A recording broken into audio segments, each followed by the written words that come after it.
안녕하세요. 킹덤 스토리텔러입니다. 본 컨텐츠는 청장년을 위한 킹덤 스토리 오디오 가이드입니다. 5화 예루살렘으로 옮겨진 법궤를 안내할 스피커는 김성진 교수님입니다. 사울 왕 시대 때는 법궤가 왕과 백성의 무관심 속에 발레 유다 곧 기럇 여아림에 방치되어 있었습니다. 사울이 죽고 다윗이 이스라엘의 왕이 됐을 때 다윗은 이 부분을 가장 먼저 바로 잡으려 하는데요. 그는 방치됐던 법궤를 이스라엘의 중심인 예루살렘으로 옮겨오려 합니다. 그럼 왜 이스라엘에게 법궤가 이토록 중요한 것일까요? 성막 안에 지성소에 있었던 법궤가 하나님의 보좌를 상징했기 때문입니다. 출애굽 이후 하나님은 이스라엘을 하나님 나라 백성으로 삼으셨고 백성 가운데 있던 성막에 임재하셨습니다. 성막에 임재하신 하나님은 자기 백성을 만나고 지시하셨는데 법궤 안에 보관했던 두 돌판이 상징하는 말씀을 통해 백성을 다스리셨습니다. 이런 차원에서 성막은 하나님이 머무시는 성소요, 하나님 나라 왕이 좌정하여 통치하시는 이동식 보좌 및 왕궁과도 같았습니다.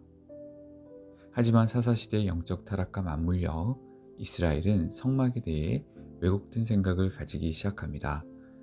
특히 엘리 제사장 시절 이스라엘 장로들은 블레셋 전투의 패배를 만회하고자 성막의 법궤를 전장으로 메어 나옵니다.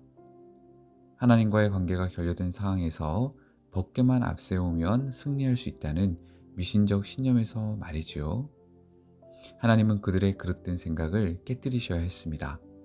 그래서 전투에서 패배케 하시고 법궤 또한 블레셋 손에 넘겨버리시는데요. 하지만 이스라엘의 패배가 하나님의 패배를 의미하진 않았습니다. 하나님은 블레셋을 재앙으로 치시고 법궤가 다시 이스라엘로 돌아오게 하십니다. 이후 법궤는 기럇 여아림의 아비나답의 집에 머물게 되고 사울 왕 시대 때에도 무관심 속에 방치됩니다. 다윗은 왕이 되어 이 상황을 돌이키고자 하나님의 왕자를 상징하는 법궤를 이스라엘의 수도인 예루살렘에 옮겨오려 합니다. 이를 위해 그는 새 수레와 더불어 3만 명의 구별된 무리를 동원합니다. 그리고 기럇 여아림에 방치했던 법궤를 예루살렘으로 옮기기 시작합니다. 그런데 이 과정에서 예기치 않은 일이 일어납니다.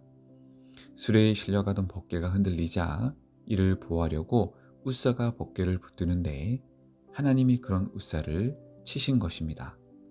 아니, 다윗은 여신 가운데 법궤를 옮기려 하는데 왜 이런 일이 일어나는 것일까요? 사실 하나님은 오래전 법궤에 관해 율법을 통해 말씀하신 바 있습니다. 법궤 운반과 관련하여 민수기 4장 15절은 성물에 손을 대면 죽는다고 경고하며 이런 이유에서 법궤는 수레가 아닌 레위인의 어깨에 메어 옮겨야 한다고 명시합니다. 안타깝게도 다윗은 이 율법의 가르침에 귀 기울이지 않았던 것 같습니다. 새 수레와 3만 명을 동원하는 열심을 냈지만 정작 하나님의 뜻에는 무지했던 것이지요. 결국 웃사가 성물에 손을 대게 되었고 하나님의 거룩성을 침범하여 죽고 말았던 것입니다.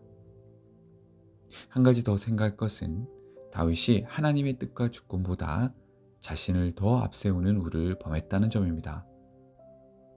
다윗은 중요한 일을 앞두고 기도했는데 정작 법궤 옮기는 일에는 하나님께 여쭤보지 않았습니다. 뿐만 아니라 자기가 이 모든 과정을 다 주도하려 합니다. 이는 과거 블레셋 사람들이 법궤를 젖소 2마리가 이끄는 새 수레에 실어 이스라엘로 돌려보냈던 사건과 비교했을 때 명확히 드러나는데요.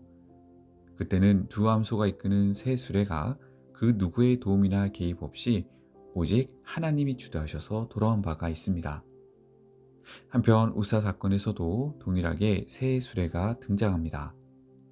앞서 말씀드린 것처럼 다윗이 이방인들처럼 새 수레를 사용한 것도 문제이지만 또 문제가 되는 것은 다윗과 그 일행이 새 수레를 철저하게 통제하려 했다는 점입니다.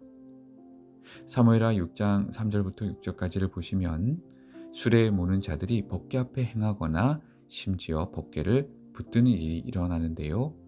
이는 다윗과 그의 일행이 하나님의 주권을 심각하게 침해했음을 보여줍니다. 다윗은 여신 가운데 하나님께 무언가를 해드린다고 생각했을지 모릅니다.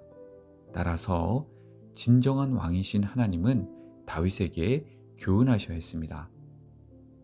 하나님이 정한 방식을 다루는 것과 하나님이 어떤 분이신지를 바로 아는 것의 중요성을 말입니다. 물론 다윗의 열정이 다 나쁘다고는 말할 수 없습니다. 하지만 그 이전에 그는 하나님이 주권자이심을 기억해야 했습니다.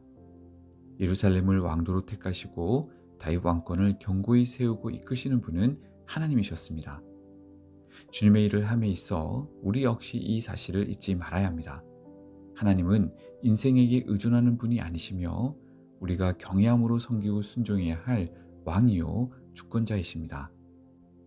우사의 죽음으로 법궤의 운반이 중단되고 법궤는 오벳에돔의 집에 한동안 머뭅니다.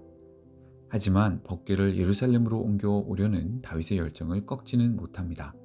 법궤로 인해 하나님이 오벳에돔의 집에 복을 내리셨다는 소식에 다윗은 곧바로 법궤 옮기는 일을 재개합니다.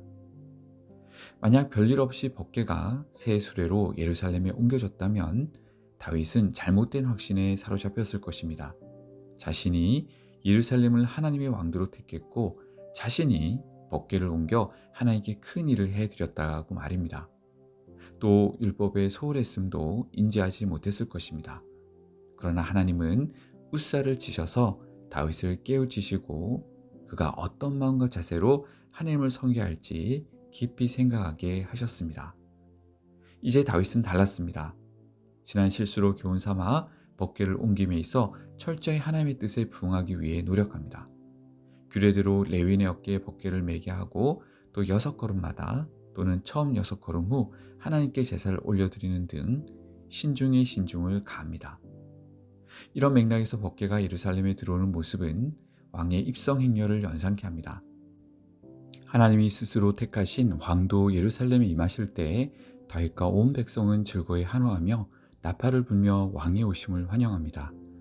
다윗은 이때 왕복이 아닌 제사장 의복을 입는데 이는 그가 대리통치자 및 제사장의 위치에서 참 왕이신 하나님을 맞이했음을 뜻합니다. 그는 참 왕이신 하나님 앞에서 온 힘을 다해 춤을 춥니다. 이제 이스라엘의 수도 예루살렘에 저정하신 하나님은 왕으로 백성에게 의로운 통치를 베푸십니다. 다윗과 이스라엘이 왕의 말씀에 순종할 때 하나님이 주시는 복과 안식을 누리게 됩니다. 오늘날도 마찬가지입니다. 우리를 택해 구원하시고 성령으로 우리와 함께 하시는 하나님께 우리는 늘 감사드리며 그분의 통치에 복종하는 삶을 살아야 할 것입니다. 그럴 때 하나님이 주시는 복과 안식을 누리게 될 것입니다. 하나님 나라를 위해 더욱 헌신하는 청취자 여러분 되길 바라며 이상으로 킹덤 스토리텔러를 마치도록 하겠습니다.